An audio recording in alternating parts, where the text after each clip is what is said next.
boa noite. Preparei 7 slides, 1 minuto cada slide, pretendo não ultrapassar o tempo aí de vocês. Bom, trabalho no Walmart E-Commerce, sou especialista em desenvolvimento em segurança de aplicações web, né? A minha função é trabalhar junto com os times de desenvolvimento para que eles entreguem aplicações seguras, né? Eu fui desenvolvedor de 2002 até 2007 e de 2007 para frente eu acabei só trabalhando com segurança de aplicações. Então eu trouxe um assunto hoje aqui que é meio recente, né? Quem de vocês já ouviu falar de SPA e JWT? De SPA, Single Page Applications, AngularJS, Backbone. Então, bom, aqui eu trouxe um exemplo do dia a dia que a gente tem lá de desenvolver coisas internamente, primeiro para clientes internos, né, e algumas coisas a gente exporta também. Só que aqui eu meio que maquiei uma solução para ser genérica, para dar de exemplo, para que todo mundo possa implementar e trazer frutos desses dois caras juntos, né? Então aqui eu vou colocar um escopo do que seria a aplicação, né? Então a aplicação com um front-end totalmente estático, JavaScript, que pode ser cacheado direto na Kamai, que não depende de ficar fazendo muitas requisições ali para o web server, né? Um back-end que seria uma API que esse cara vai consumir para exibir as informações para os clientes. Aqui nesse exemplo vai ter um serviço ou algum repositório de identificação do cliente, alguma coisa assim, para poder fazer o login do usuário, né? E no caso do JWT, eu vou ter um repositório de blacklist, vocês vão entender por quê, e porque isso a gente não vê no modelo normal, né? E por usar os dois caras juntos, e por usar Ajax, todo mundo deve saber, que é muito comum de ter vulnerabilidade de CSRF, então eu posso forjar alguns tipos de requisições, por isso que é meio perigoso, de repente, expor alguma coisa que tenha, algum recurso que tenha alteração, né, alguma coisa assim. Então esse modelo precisa ter implementado isso, então isso aqui eu já estou assumindo que tem, para que seja algo bem feito, né.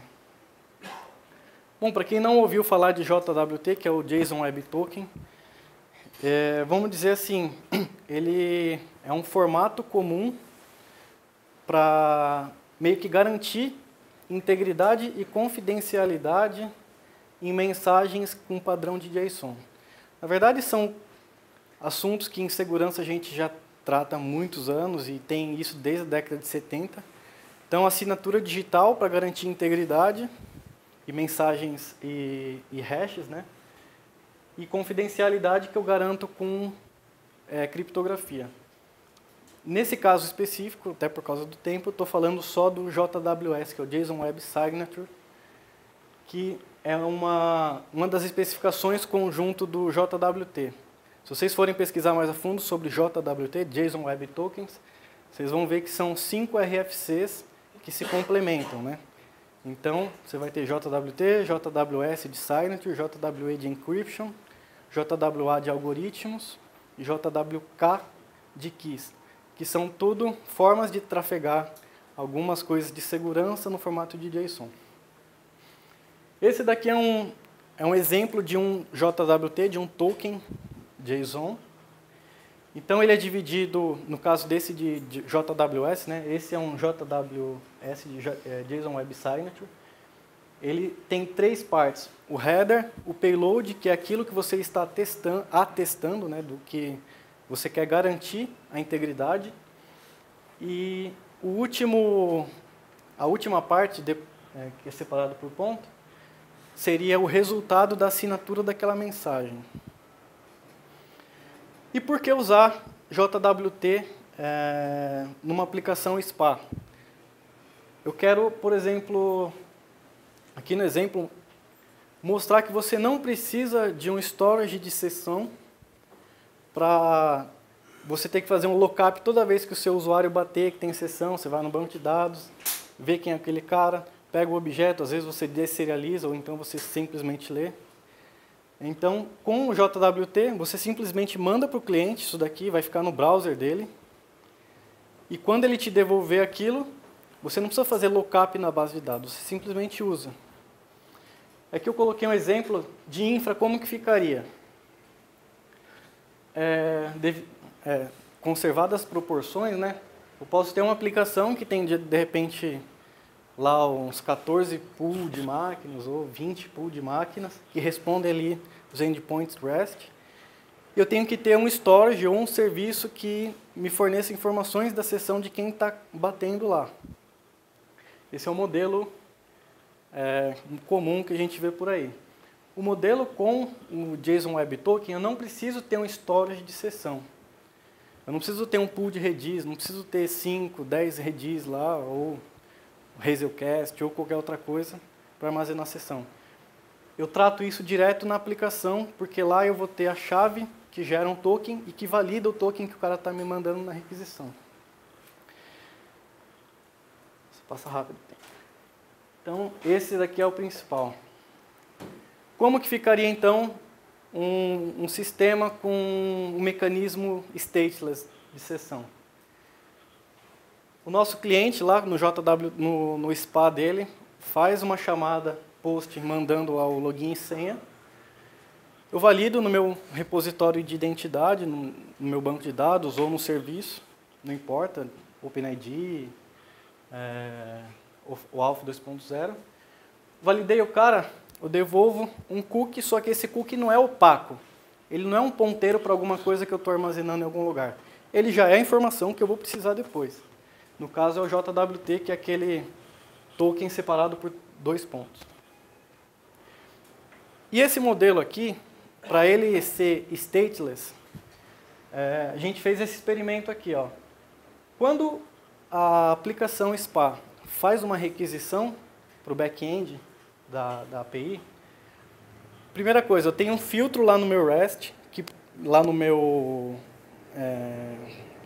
front controller ou no meu router, que pega a requisição, vê, esse endpoint é autenticado, que é qualquer coisa, no caso aqui, diferente de login, eu pego o cookie que o browser manda automaticamente para mim, eu verifico na minha lib de JWT se ele é válido. O que é se ele é válido? Primeiro, se a expiração dele está ok. Por exemplo, todo token que eu gero JWT, eu falo, minha expiração é de 30 minutos, de 1 hora. No exemplo aqui é 30 minutos. Então, a expiração está ok, então vamos passar ao próximo passo. A assinatura bate, fui eu que gerei esse token, porque só eu tenho a chave secreta para gerar esse token. Então, ninguém de fora consegue forjar ela. Então, eu valido, a assinatura é ok. Aí eu passo aqui. Então, passei o token válido, e aqui ficaria o mecanismo stateless. Como eu defini minha inspiração com 30 minutos, eu falo assim. Isso aqui é meio que uma política que pode ser configurada dependendo do caso que o cara está implementando. Então, aqui nesse caso, se o token está com uma expiração ali antes de 15 minutos, eu deixo passar direto. Eu bato direto no meu endpoint e devolvo o que o cara está querendo. Se ele está entre 15 minutos e 30 minutos, seria da metade para frente, eu verifico primeiro se eu tenho o meu usuário na blacklist. Por que isso? Porque, como ele é stateless, se um atacante rouba um token de um usuário válido, o cara ficaria batendo lá toda vez de 15 em 15 minutos e ficaria infinitamente com um token válido. E isso nunca seria uma vulnerabilidade. Então, nesse caso, eu tenho um serviço para o cara validar se aquele token está numa blacklist ou não. Na maioria das vezes não vai estar, porque é um caso de uso normal. Então, beleza, o cara não está na blacklist. Então, eu emito um novo token e devolvo para ele na mesma requisição que ele me chamou, com outro set cookie renovando o token. E aí torna-se a roda por aí. E aí, voltando. Qual que é o ganho disso daí, de você ter uma sessão stateless? Você não precisa ter uma camada de storage de sessão. Você precisa ter ou não, dependendo do que você está manuseando de dados ali, se são confidenciais, se não são. Você só precisa ter ou não um serviço que fale assim, ó, esse cara está na blacklist ou não. E aí qual que é a diferença também de chamadas para esse cara? Numa situação normal, numa aplicação normal, se eu tiver 5.000 usuários simultâneos, toda requisição, sem exceção, a aplicação tem que bater no storage de session, ou no serviço de session, fazer o lookup do cara, pegar o resultado e tratar. Aqui não, aqui eu só trato metade dos 15 minutos para trás, ou metade dos 15 minutos para frente eu mando para cá. Ou seja, 15 minutos para trás, se o cara está usando ali a aplicação, tipo, ó, estou trabalhando para caramba, estou fazendo uma chamada aqui dentro de 15 minutos, ele nunca vai chamar esse cara. Ou eu posso colocar uma política que de 1 em 1 hora, assim, eu consigo controlar quantas vezes o cara vai bater aqui. Ou seja, a minha infra vai ser bem menor do que uma aplicação normal. Então, esse daqui seria uma ideia de uso de JWT com aplicações SPA. Está acontecendo bastante. Né? Bom, acho que eu ultrapassei um pouco. E era isso, está aberta a pergunta.